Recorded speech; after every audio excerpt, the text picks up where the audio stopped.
Hey everybody, welcome to WCA Extra. This is our live desk streaming show. It kicks off every day around 9:15, and as a lot of people know, really around the country, and especially around Vermont, childcare, big struggle for a lot of people, especially as school's starting back up, and folks are going to work. But with that in mind, our Lucy Kale just takes you a story on this about one community's kind of solution and a new project they're working on to get kids, I guess, childcare. Lucy, first of all, good morning. Good to see you here.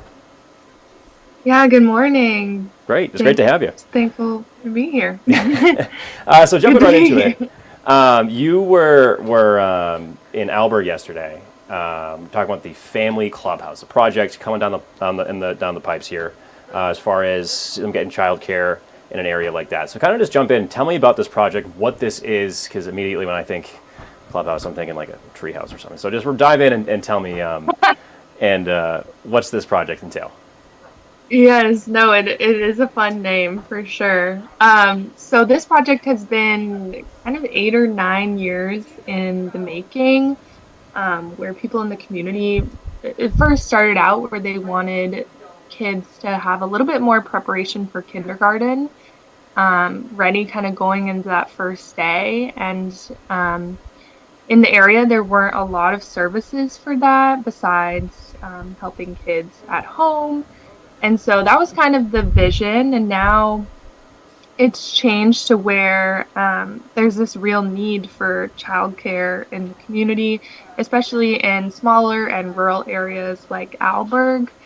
And so they have wanted to fill that gap by allowing this opportunity to make this clubhouse, and then it'll have a preschool, it'll have social services, and it'll basically serve kids and students up to 8th grade. So it'll really fill that need in the community that isn't really there, because right now parents have to drive their kids, however long outside of town. Yeah, and with that in mind, it's kind of all of a one size fits all kind of thing where kids can get people can get those services done. But big question is, especially with things like this, is who's paying for it? How is this getting put together? And where's that funding or fundraising coming from? Right. So it's been a combination of several things. It's been some, boots on the ground community fundraising. People have been doing kind of like the bake sales and selling bottles and things like that. But a lot of it also has been coming from state and federal grants. Some of that money is coming from ARPA funds that were used, like backlogged COVID money as well. And then the state, a part of Act 76, has really put more of an emphasis on funding childcare and giving help to the community. So this money isn't specifically from that, but it's kind of that same idea. Right. And then as far as, I guess, timeline goes, I remember in the morning show this morning, they were trying to hit that fundraising goal, I want to say by, November 1st, correct? Yes, yeah. November 1st. Yeah. So that's when they're trying to break ground if possible. Right. And then when they break ground to completion and all that, what's that? Is that still up in the air now, or? Yeah, well, they actually have all the building plans. Okay. They're ready. They have the contractor, and they're hoping to open by 2025. Yeah, absolutely. Definitely a very useful thing for a lot of people in that area, and again, just for a lot of areas in rural Vermont. So, but yeah, definitely a great project, interesting project as well. But Lucy, thanks so much for hopping on. We'll show your story in just a sec here, but appreciate you hopping on this morning and shedding some light on this. Great. Thanks so much. Yeah, thank you. We'll let you go. Have a good one. Thank you. All right. Again, that was our Lucy Kale there, just talking about a project in the works in Alberg, and we'll show that story in just a second here, and kind of show you what more of that looks like in the lake.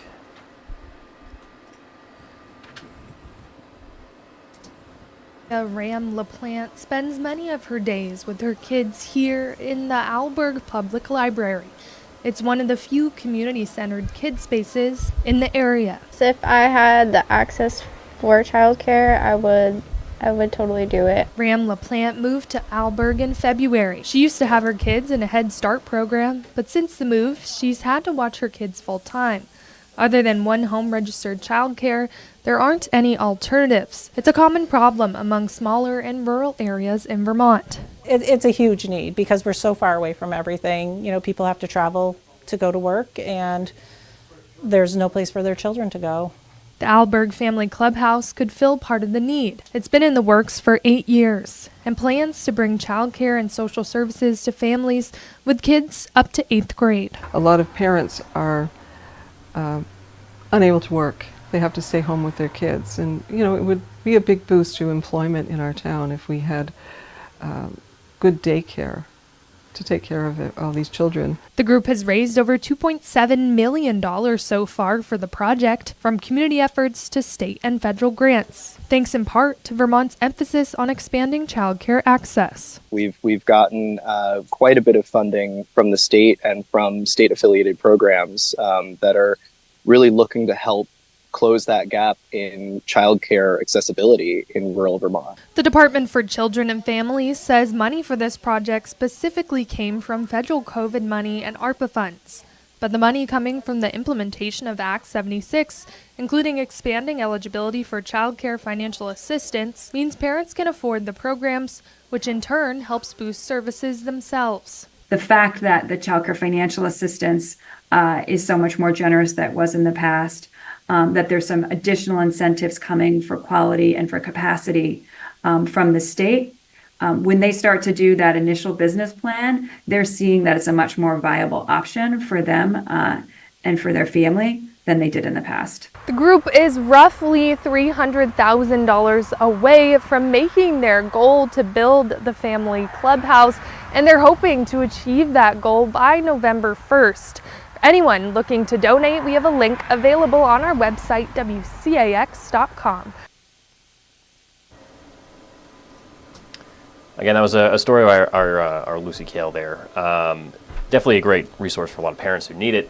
And of course, you can see that full thing on WCAX.com. That in mind, Peter, I saw a little glimpse of some Legos there. I don't think it's probably some file roll, but I don't know. I miss Legos. I do too. I miss Legos a lot. I don't think I could afford them these days. Oh gosh, if I could get a new set and just sit silently in my apartment and build Legos, I think that would be a good day. Don't tempt me. Don't tempt me. I might go on the way home. Anyway, it might be a day to get outside, maybe not sit inside and play with some Legos. So, Peter, tell me about that. Actually, today might be the day to sit inside for some of us. Today is the day. Kind of cloudy, cooler day out there.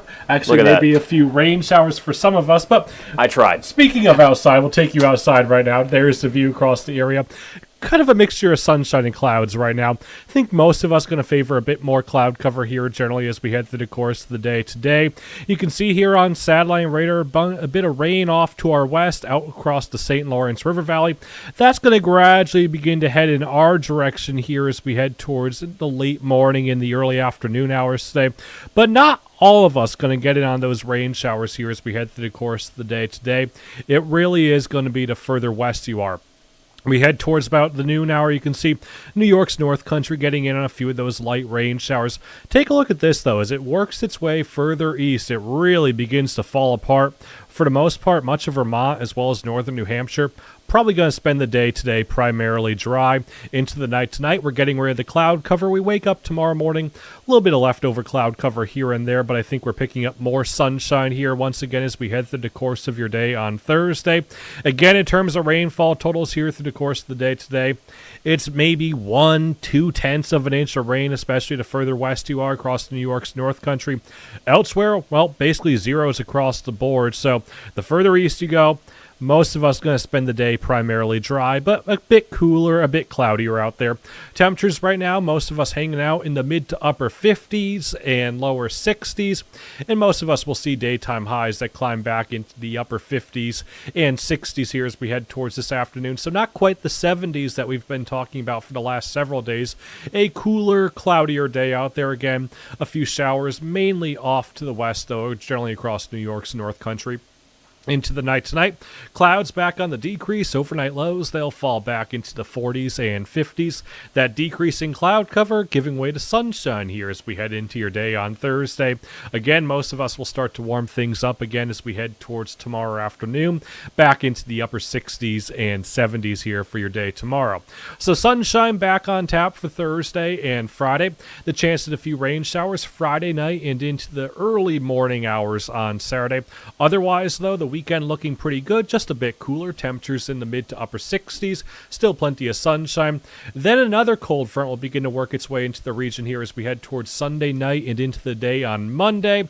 That's going to set us up for a cooler week next week, as well as it looks like it will probably be a better chance at a few rain showers here to start off the week next week. So the 70s that we've been talking about kind of fading here as we speak, and we're getting into a more fall-like October pattern, if you will. Yeah, and I think all week we've said, I feel like the cliche thing I keep doing is, we're getting there. We're getting there. We're getting there. But now it's like we really are in the throes of fall. Yep.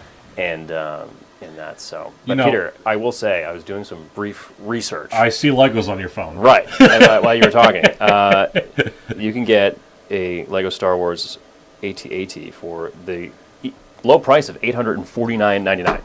So I'm thinking, maybe on the way home from work today, blow a cool grand on some Legos. Yeah. Go half, Susan. We each build half.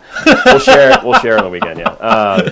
But yeah, maybe a good day to either get inside and get some stuff done or do that. Yeah. So I told Alyssa I had to do laundry this morning, so I think that's my plans for the day. Yeah. We all have those days. So it's all right. You're building Legos. I'm doing laundry. More likely, I'm probably gonna be doing laundry too. But anyway, thanks, Peter. This does for us on WCAX. Of course, you can see us, Peter and I, again at noon. Hopefully you do. Noon. Hopefully you see me at noon. And that's the case. You'll see all of our content on WCAX.com, our evening shows as well. We'll let you guys go. And evidently I have Lego on the mind now. No idea what I'm talking about. So we'll see you in a bit.